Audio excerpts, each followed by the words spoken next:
There's a local legend where I come from. They're simply referred to as the Willow Men. There's hardly a need for the law enforcement in this town. The Willow Men take care of all that. Every single step taken, every word spoken, every drop of blood spilt. The Willow Men know about it before anyone else. Believe me, anyone that has invoked the wrath of the Willow Men has gone missing without a trace. That's why when I realized what I had done, it was too late. The Willow Men were coming. She just wouldn't shut the hell up. No matter what I said and what I would do, she was just hysterical. She kept pacing about the house screaming. She said she found this and that and knew I was cheating on her. She'd asked me who it was and I told her she was crazy. I guess I wore that excuse out. After a while, I couldn't take her damn voice anymore.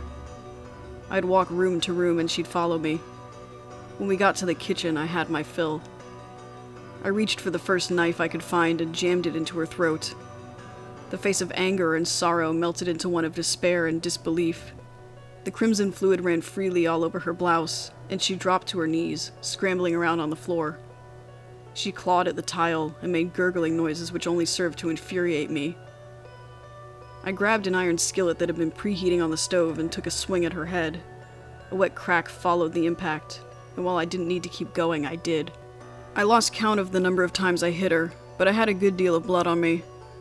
What was left of her head was being held together by thin particles of bone, and blood continued to rush out. I dropped the skillet to the floor with a loud clang. I wish remorse could have followed, so I would have felt at least a bit human. But it didn't. I was just happy to be rid of her. With a grunt, I picked her body up off the floor and hoisted it onto my shoulder.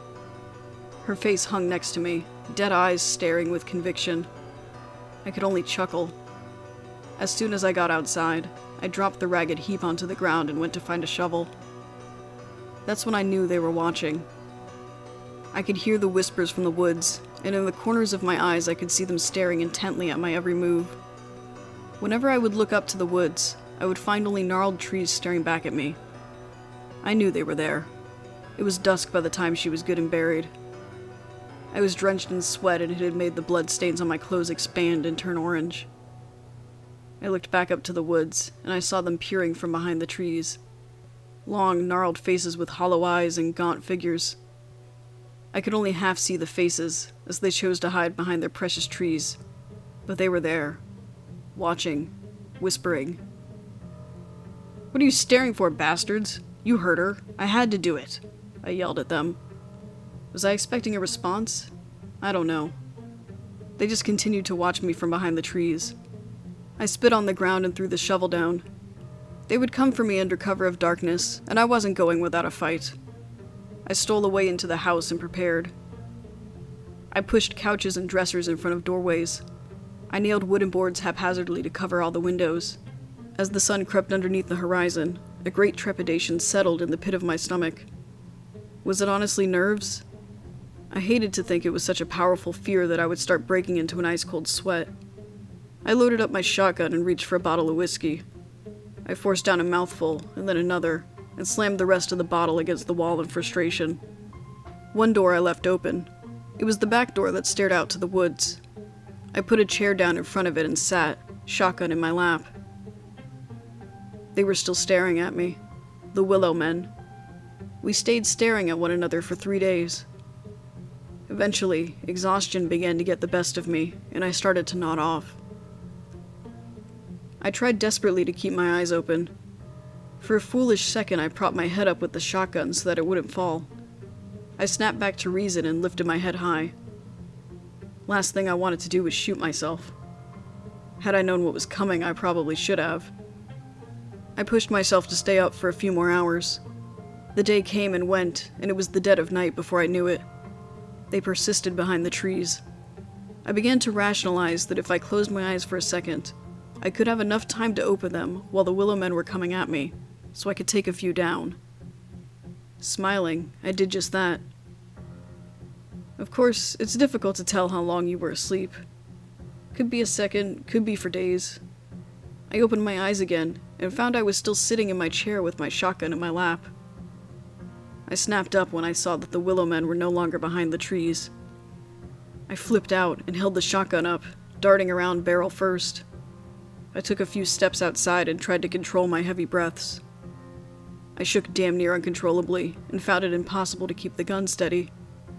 I began to calm down when I didn't see anything outside and began to return to my post when I stopped dead in my tracks.